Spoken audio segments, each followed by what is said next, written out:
if you want to set your voice alert for fully charged on iPhone 16e, so first of all, open up your shortcuts.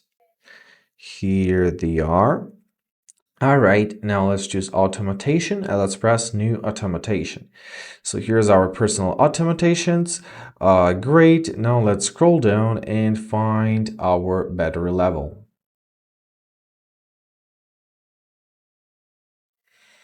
All right, so now let's enable equals 100. Great, then we have to find our run immediately and let's press next. Now we have to choose your speak text and let's imply this text. So let's turn on this text. So now let's say the phone is full.